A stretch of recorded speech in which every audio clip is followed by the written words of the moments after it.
মা, আমি আসছি, আমার অফিসে দেরি হয়ে যাচ্ছে। বাবু বাবু তুই এটার মধ্যে তাড়াতাড়ি ঢুকে পড়, সময় কম, তাড়াতাড়ি ঢুকে পড়। তাড়াতাড়ি তাড়াতাড়ি, নাহলে দিদি এক্ষুনি চলে আসবে। কি করছো তোমরা? কথা বলিস না। আরে এটা কি করছো কি তোমরা? তোমাদের মাথা ঠিক আছে? আরে কি করছো তোমরা? দাদাবাবু, এই বাড়িতে কিছু একটা চলছে যেটা আমি জানি, আর আপনার মাকেও আমি সেটা দেখিয়েছি, আর আপনাকেও আমি এখন সেটা দেখাতে চাই।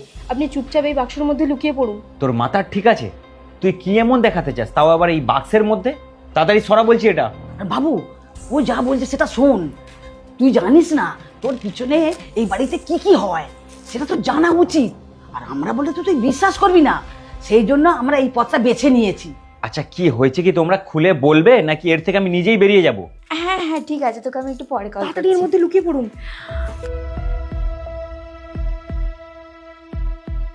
এত বড় গিফট, এটা আবার আমাকে কে পাঠালো? কাবেরী, তুই জানিস এই গিফটটা আমাকে কে পাঠিয়েছে? না দিদি, আমিও জানি না, আমিও এসে থেকে দেখছি এখানেই আছে। আর এটা অনেক বড় গিফট, আমার মনে হয় আপনার নিজের কেউ পাঠিয়েছে। সে তো আমিও জানি, যে পাঠিয়েছে সে আমাকেই পাঠিয়েছে, নিশ্চয়ই আমার কাছের কেউ। কিন্তু কে পাঠিয়েছে আমি সেটাই বুঝতে পারছি না। আমার মনে হয় এটা সৌম্য পাঠিয়েছে। একবার সৌম্যকে ফোন করে দেখি। হ্যালো। তুমি আমার জন্য এত বড় গিফট পাঠিয়েছো, আমি কখনো স্বপ্নেই ভাবতে পারিনি। আচ্ছা, তুমি এটা করলে কিভাবে? বাড়িতে তো আমার স্বামী, আমার শাশুড়ি সবাই ছিল। আমি গিফট? আমি কখন গিফট পাঠালাম? থাক, আর নাটক করতে হবে না, আমি জানি এই গিফটটা তুমিই আমাকে পাঠিয়েছো। তবে হ্যাঁ, এরকম সারপ্রাইজ দেওয়াটা এবার বন্ধ করো, না হলে একদিন তুমিও ফাঁসবে আর আমিও ফাঁসবো। আরে তুমি যে কি বলছো আমি কিছুই বুঝতে পারছি না। থাক, তোমাকে আর কিছু বুঝতে হবে না। তুমি এক কাজ করো, আমাদের বাড়িতে চলে এসো, বাড়িতে আজকে কেউ নেই। আচ্ছা ঠিক আছে, তুমি ফোনটা রাখো, আমি যাচ্ছি, তো আমি ওখানে গিয়ে তোমার সাথে কথা বলবো, ঠিক আছে?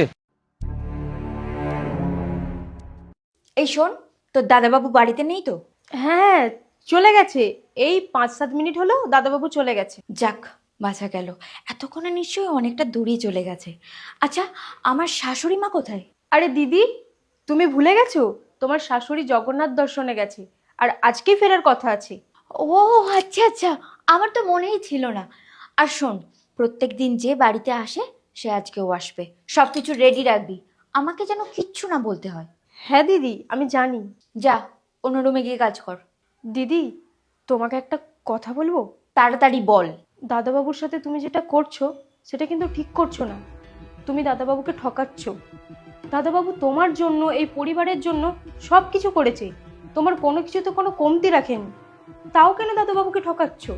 যত বড় মুখ নয় তত বড়